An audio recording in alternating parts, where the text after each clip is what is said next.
Nuevamente, hermanos, siempre agradecidos al Señor por cada uno de ustedes. Nuevamente verles a ustedes en esta mañana para nosotros es de mucha bendición.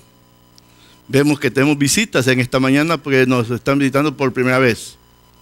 Gracias al Señor por cada uno de aquellos amigos o hermanos que están viniendo por primera vez a esta iglesia. Queremos que usted se sienta bienvenido. Queremos nosotros abrir nuestro corazón, nuestra alma para poderle hacer sentir que aquí estamos, que estas puertas no las abrimos nosotros. Estas puertas las abrió el Señor en el año 1986, un poco antes, porque es un poco antes, pero en el año 1986 llegamos hasta este lugar y nosotros continuamos la obra, no la iniciamos. Entonces queremos agradecerle al Señor que Él haya abierto estas puertas y que usted en esta mañana esté con nosotros. Voy a invitarles que abran sus Biblias en Romanos capítulo 10, versículos 9 y 10.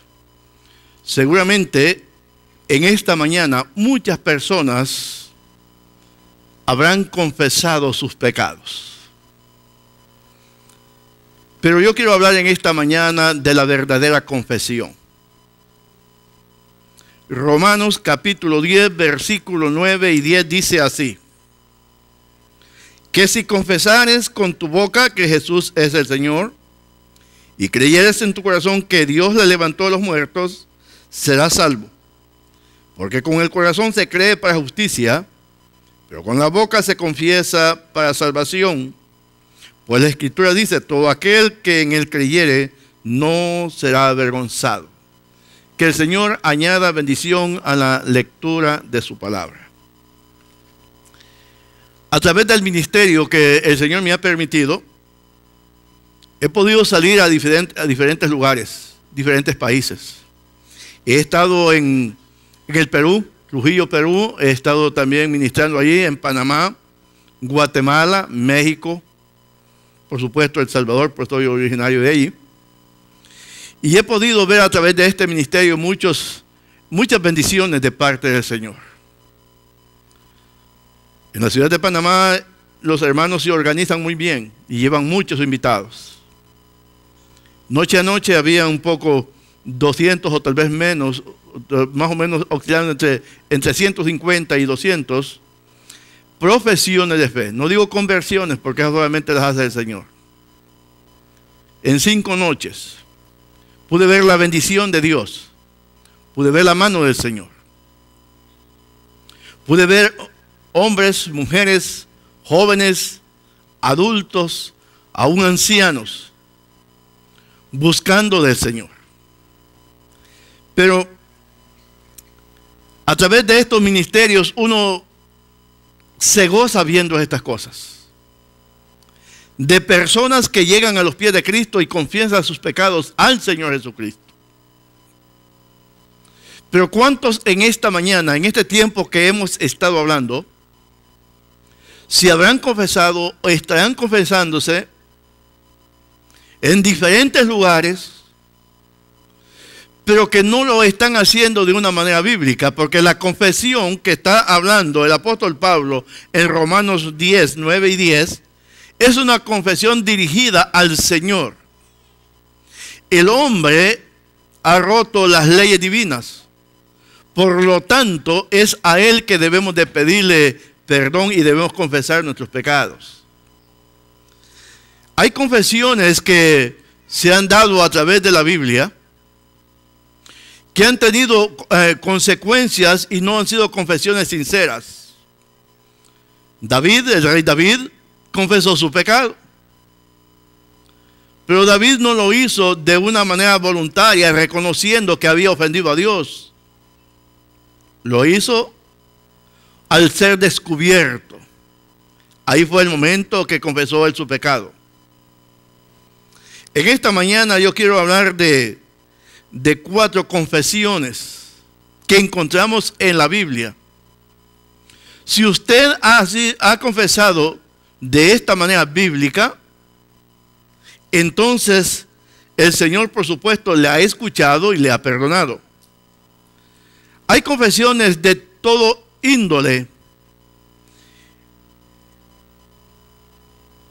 En Josué capítulo 7, versículo 20 al 21, encontramos una confesión forzada. Imagínese usted una confesión que se dio forzada por las circunstancias. Esto fue Acán. Dice Josué 7, 20 y 21. Y Acán respondió a Josué diciendo: verdaderamente yo he pecado contra Jehová, el Dios de Israel. Y así he hecho, pues vi entre los despojos un manto babilónico muy bueno, 200 siglos de plata, un lingote de oro de peso de 50 siclos, lo cual codicié y tomé. Y aquí que está escondido bajo tierra en medio de mi tienda, y el dinero debajo de ello. Acababa de suceder la conquista de Jericó. El ejército de Jehová, el pueblo de Israel, acababa de ver un milagro grandísimo, que con solo dar vueltas alrededor de esa ciudad y el último día gritar ellos, los muros de Jericó habían caído. Y ellos habían visto la mano de Dios obrando ahí. Dios les había dicho a ellos que iba a estar con ellos siempre y cuando ellos obedecieran. Cuando iban a la segunda pelea, Dios les había dicho que no tomaran nada del enemigo. Rotundamente nada. Y ellos fueron a pelear contra un pueblo pequeño. Dijeron: no necesitamos tanta gente. Con pocos que vayamos, por fin somos un ejército fuerte que podemos vencer, luchadores. Pero resultó que fueron derrotados y venían huyendo cobardemente. Josué empezó a reclamarle a Dios, a decirle que por qué mejor lo hubieran dejado del otro lado del Jordán, que ahí no tenía tanto conflicto. Y Jehová le dijo a Josué: el pueblo ha pecado. El pueblo ha pecado contra mí. Yo no estoy en medio de esto. Averigua quién es, dónde está el pecado. Y fue Acán el que había tomado estas cosas que Dios les había ordenado que no tomaran. Y él los tenía escondidos bajo su tienda, guardados. Dice: codicié, dice Acán. Codicié estas cosas. ¿Y cuándo fue que confesó Acán? Confesó cuando se vio descubierto por Josué. Cuando él vio que ya no podía esconderse, confesó el mal que había hecho. Y esta confesión y esta actitud, este pecado de Acán, le costó la muerte de su familia, la muerte de sus animales y la muerte de él mismo, simplemente por haber desobedecido lo que Dios había mandado. Acán confesó su pecado forzado por las circunstancias, y esta no es una verdadera confesión. Puede ser que las circunstancias nos lleven a nosotros a pensar que podemos negociar con Dios. Pero este tipo de confesión Dios no la escucha. Porque Dios quiere una confesión nacida del corazón, con el reconocimiento de que hemos pecado y que queremos rectificar nuestra actitud rebelde contra Él. Este pecado de Acán, esta confesión forzada de Acán, lamentablemente involucró también a su familia. Hubiéramos pensado de una manera lógica que él era el que había desobedecido, y por lo tanto él debía de morir. Pero el castigo vino sobre él y sobre su familia y sobre todo lo que tenía. Nos preguntamos nosotros hoy en día por qué a veces como iglesia, nosotros como creyentes nos hemos estancado y no estamos avanzando y no estamos proclamando la palabra de Dios con poder. ¿Por qué nuestros cultos no vuelven a ser como el hermano Fredén hablaba, los cultos de antes donde se sentía la presencia del Espíritu Santo?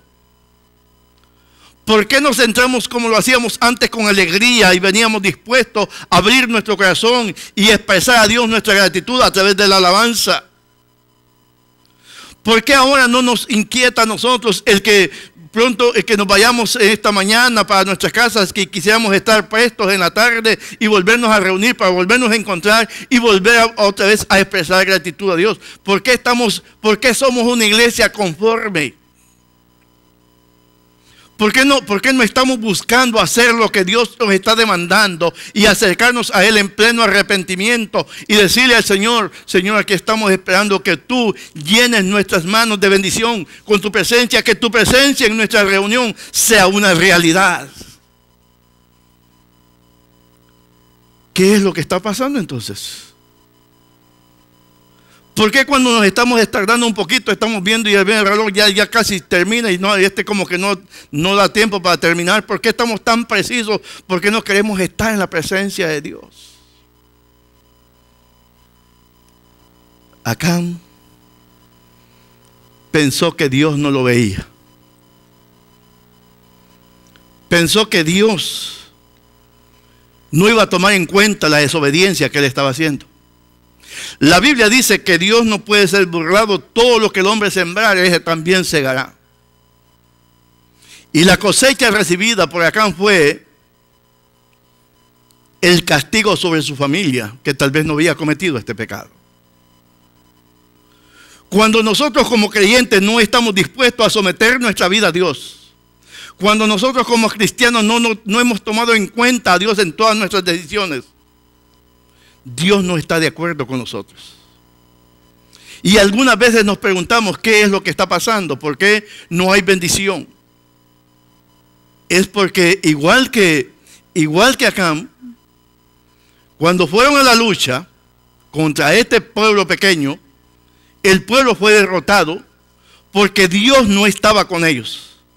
Cuando Dios no es parte de nuestras reuniones, cuando Dios no está bendiciendo la iglesia con su presencia, cuando el Espíritu de Dios no está en medio nuestro, entonces, hermano mío, es entonces que nosotros estamos tan precisos por irnos y tan deseosos de desaparecer de este lugar.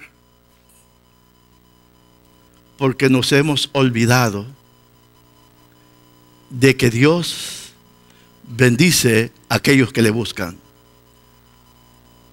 En 1 Samuel 28, versículo 17, encontramos una segunda confesión. El conflicto es: Samuel ya había muerto, Saúl tenía problemas, estaba en guerra,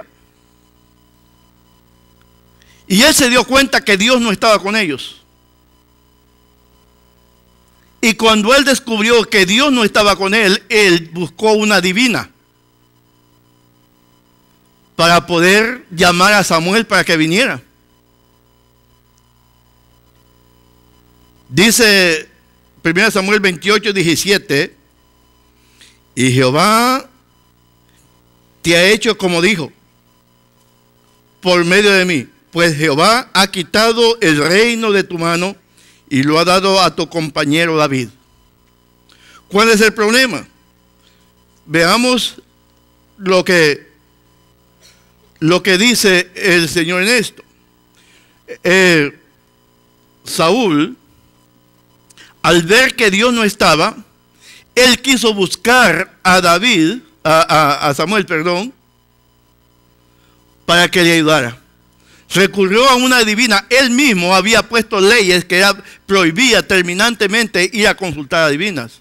Él se disfrazó, llegó a esta divina, le dijo que clamara a Samuel. La divina lo descubrió después. Samuel vino y habló con Saúl. Y Saúl le dijo: si Jehová, tú sabes que Jehová no está contigo, ¿por qué me llamas? ¿Por qué me buscas? El pecado de Saúl fue que Saúl confesó su pecado también demasiado tarde. Él había dicho, pues, que Dios lo había abandonado, que él estaba solo. Y hermanos, y vinieron las consecuencias de Saúl. En la guerra siguiente, Saúl se mató a sí mismo. Sus hijos fueron muertos también, porque el pecado de él fue haber consultado una adivina, y Dios le dijo que no hay Dios en Israel. ¿Por qué tienes que consultar a una adivina? Israel no tiene Dios. ¿No soy yo el Dios de Israel? Y este pecado le costó a Saúl su reino, su vida, la vida de sus hijos, la derrota vergonzosa que tuvo, que salió huyendo también, porque consultó una adivina. ¿Qué le parece? No era tan malo si la mujer pues adivinaba, era buena para adivinar. Y mire que hizo atraer a Samuel. Le costó la vida. Y aunque confesó su pecado, porque le dice que quería otra vez, demasiado tarde. Una confesión forzada, una confesión demasiado tarde. En Mateo 27, capítulo 27, versículos 3 y 4, encontramos una confesión en el lugar equivocado.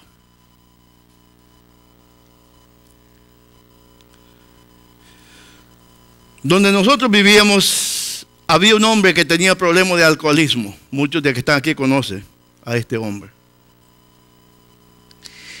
Cuando estaba en estado de ebriedad, él confesaba y decía que era un mal padre, que era un mal esposo, que era un mal hijo, que era un mal vecino. El problema de Clemente es que su confesión no la hacía en el lugar correcto, lo hacía en el lugar equivocado, en una cantina. Cuando él estaba borracho, él descubría que era un mal esposo, era un mal padre, que era un mal hijo, que era un mal vecino. Confesaba su pecado, pero ¿qué le servía si lo estaba haciendo en una cantina? Hay veces que nosotros reconocemos la maldad que hay en nosotros y expresamos nuestra maldad tal vez a los hombres, pero sin la intención de hacer cambios en nuestra vida.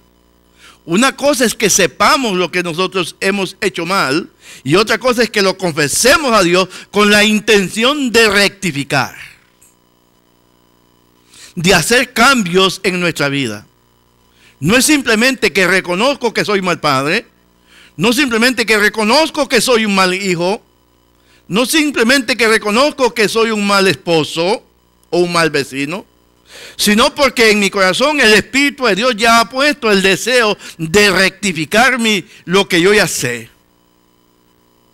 Y aquí en Mateo 27, 3, 4 dice, entonces Judas, el que había entregado, viendo que era condenado, devolvió arrepentido las 30 piezas de plata a los principales sacerdotes y a los ancianos, diciendo, yo he pecado, confesión, yo he pecado entregando sangre inocente.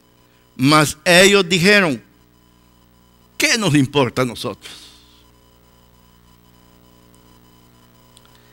Esta fue una confesión en un lugar equivocado. Judas se dio cuenta del gran pecado que había cometido al entregar y haber vendido a Jesús por 30 monedas de plata. Él reconoció que su maldad era inmensa. Pienso que esas monedas le quemaban el alma, le quemaban sus manos, y tomó la decisión de irlas a entregar a los sumos sacerdotes. Y allí él confesó y dijo, yo he entregado sangre inocente, y a la realidad. Pero lo hizo a los sumos sacerdotes que estaban empecinados en crucificar a Jesús. Y ellos le dijeron, ¿y a nosotros qué nos interesa eso?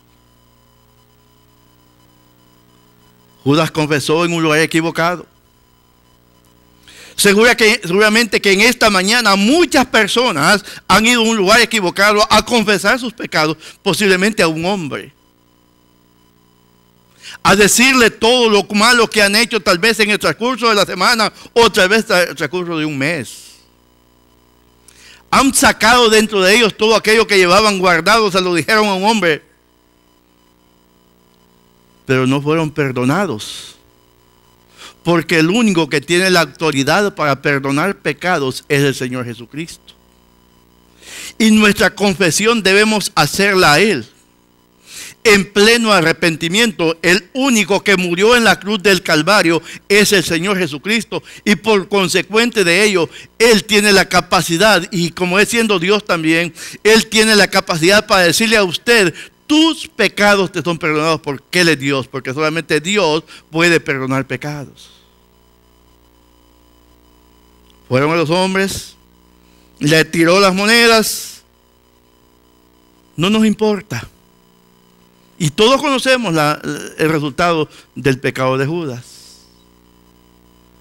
Entonces nos preguntamos de qué manera podemos confesar. Si hay una confesión forzada, si hay confesiones demasiado tarde, si hay confesiones en lugar equivocado, ¿cómo debemos confesar? La Biblia nos habla de un hombre joven que también pecó. Pecó cuando quiso abandonar su hogar, el hogar de su padre. Él pensó que él sintió el deseo de este joven de disfrutar la vida.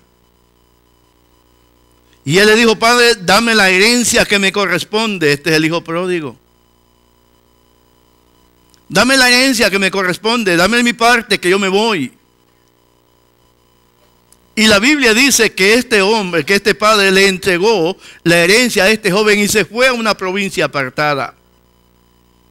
Y la Biblia dice que allá este joven vivió perdidamente, haciendo lo malo también. Seguro lo mismo que hizo Acán, lo mismo que hizo Saúl. No puedo decir lo mismo de Judas porque ahí hay otro problema.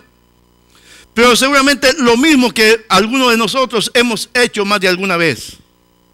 Que hemos tomado el camino de la desobediencia y nos hemos ido a la provincia apartada, aún como creyentes. Y allá estaba este hombre malgastando todo lo que llevaba, y cuando se quedó sin nada, dice la Biblia que él deseaba comer las algarrobas que comían los cerdos de aquel lugar. Y estando en esa situación desesperante, este joven, descubrió una cosa, que en la casa de su padre, los jornaleros estaban viviendo mejor que él en ese lugar. Y cuando él reaccionó con este pensamiento de que había cometido pecado al abandonar la casa de su padre, dice la Biblia que volvió en sí. Parece que estaba bastante vislumbrado con lo que estaba pasando y volvió en sí, dice la Biblia. Y volviendo en sí, dijo: voy a regresar a la casa de mi padre. Y le voy a decir a mi padre: padre, he pecado contra el cielo y contra ti, no soy digno de ser llamado tu hijo. Hazme como estos jornaleros. Y la historia dice, y la Biblia dice, que el padre abrió sus brazos, lo estaba esperando, le dio su ropa, le puso anillo, calzado en sus pies, e hizo fiesta, y hubo alegría en aquel hogar, porque el hijo había sido muerto y ahora había vuelto al hogar. Esta es la confesión que Dios espera de ti. Una confesión como la de este hombre allá en la provincia apartada. Un reconocimiento de pecado. Un dolor profundo por haber desobedecido las leyes divinas. Y volverse a Dios.